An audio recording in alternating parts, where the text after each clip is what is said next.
चाल, समय, दूरी का अगर ये कॉन्सेप्ट आपको नहीं आता है ना, तो फिर आप एग्जाम में 2-3 नंबर पीछे रहोगे, क्योंकि इस तरह के सवाल हर एग्जाम में, कोई भी आप एग्जाम उठा के देख लीजिए, 2 से 3 सवाल इस तरह के एग्जाम में, इस तरह के सवाल पूछे ही जाते हैं सभी एग्जाम में। तो ये सवाल दिखने में देखो आसान सा सवाल दिख रहा है, लेकिन इस सवाल को करने का वो तरीका नहीं है जो आप लगा रहे हैं। आपको ये कॉन्सेप्ट सीखना ही पड़ेगा, और जब तक आप इस कॉन्सेप्ट को नहीं सीख लेते ना, तो आप 2-3 मार्क्स कम से कम आप एग्जाम में पीछे रहेंगे। पहले आप खुद से ट्राई कर लो कि इस सवाल को आप अपने से सॉल्व करने पे कितना आपका आंसर आ रहा है और कितना आपको समय लग रहा है। फिर मैं जो कॉन्सेप्ट आपको सिखाने जा रहा हूं, उससे आप देखें कि 2-3 सेकंड से ज्यादा ये सवाल है ही नहीं। आपने कोशिश कर ली होगी, आपका आंसर भी आ गया होगा। कमेंट बॉक्स में बता दो जरा आंसर क्या आ रहा है।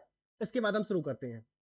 क्वेश्चन कह रहा है कि ट्रेन ए, क्या कह रहा है, ट्रेन ए प्रातः 5 बजे, ए कितने बजे चल रही है, 5 बजे प्रातः, और वो 50 किलोमीटर प्रति घंटे की गति से चलती है। ट्रेन बी 7:30 बजे स्टेशन वाई से, ये कहां से चल रही है, एक्स से, और ये स्टेशन वाई से 80 किलोमीटर प्रति घंटा की गति से चलती है। दोनों ट्रेनें एक दूसरे की ओर चलती हैं, तो इसका मतलब वाई इस तरफ होगा, ये इधर चलेगी और ये इधर चलेगी, और ये हो गया आपका बी। और ये कितने बजे, 7:30 बजे। अब वो ये कह रहा है कि दोनों स्टेशनों के बीच की दूरी 500 किलोमीटर है, वो किस समय एक दूसरे से मिलेंगे।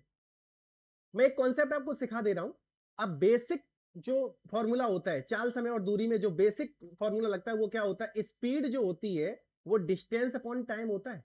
अगर मैं आपसे बोलूं कि डिस्टेंस कांस्टेंट है, तो जो स्पीड होगी वो इनवर्सली प्रोपोर्शनल हो जाएगी टाइम के, और जो टाइम होगा वो इनवर्सली प्रोपोर्शनल हो जाएगा स्पीड का।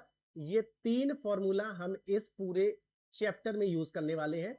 ये इससे ज्यादा टाइम, स्पीड और डिस्टेंस में कुछ है ही नहीं, केवल यही 3 फॉर्मूले हैं जो आपको सीखने हैं।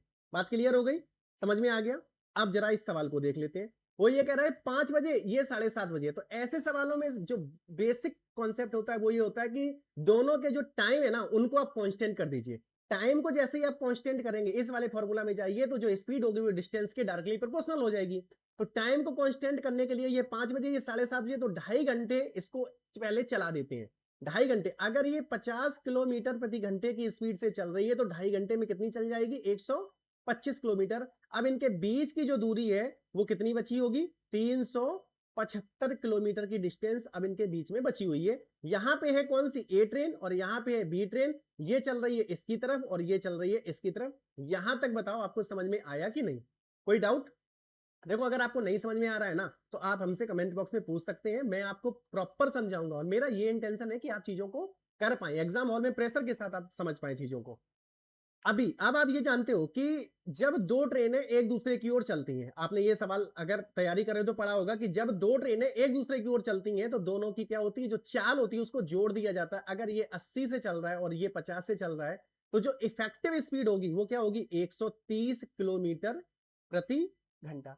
तो आप मुझे ये बताओ कि 375 किलोमीटर को चलने में 130 किलोमीटर प्रति घंटा की चाल से कितना समय लगेगा। आप बोलेंगे कि 13×3 = 39 होता है ना सर, 3 घंटे से थोड़ा कम समय लगेगा। अब आप आ जाओ ऑप्शन में, देखो आपको सब सब कुछ लगाना है, तभी आप एग्जाम में आप 1-2 नंबर या 3 नंबर आगे रह पाओगे। अगर कहीं पे भी आप लैग कर जाओगे ना, तो फिर आप एग्जाम में आपका सिलेक्शन होना मुश्किल हो जाएगा। ऑप्शन से हम सॉल्व करेंगे, क्योंकि ये संख्या पूरी कट ही नहीं रही है। 3 घंटे से थोड़ा कम, इसका मतलब 7:30 में 3 घंटे जोड़ेंगे, जोड़ेंगे कितना, 10:30। 10:30 से थोड़ा कम समय लगेगा, 10:30 से कम समय। इसका मतलब ये 3 ऑप्शन तो हो ही नहीं सकते। बचा क्या, एक ऑप्शन, यही इस सवाल का उत्तर है। आपको सॉल्व नहीं करना है, मैं बार बार बता रहा हूं कि ऑप्शन एलिमिनेशन अगर आप सीख गए ना, तो फिर आपको सवाल को सॉल्व नहीं करना है। आप कम समय में सवाल को आप कर पाएंगे और अच्छे से कर पाएंगे, और आपका आंसर सटीक निकलेगा, सही आंसर निकलेगा।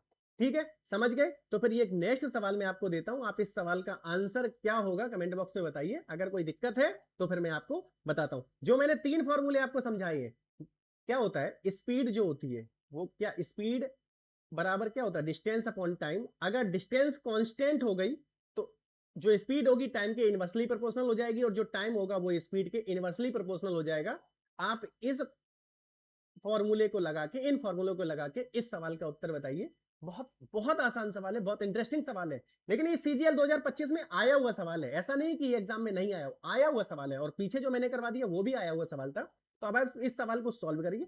अगर आपको मेरा वीडियो पसंद आए, समझ में आए, तो आप चैनल को सब्सक्राइब करिए, और आगे का वीडियो आप देखिए, उसमें मैं आपको और नया कॉन्सेप्ट सिखाऊंगा, जिससे आपके एग्जाम में ना समय बचेगा। बात समझ में आ गई, ठीक है, चलिए, थैंक यू।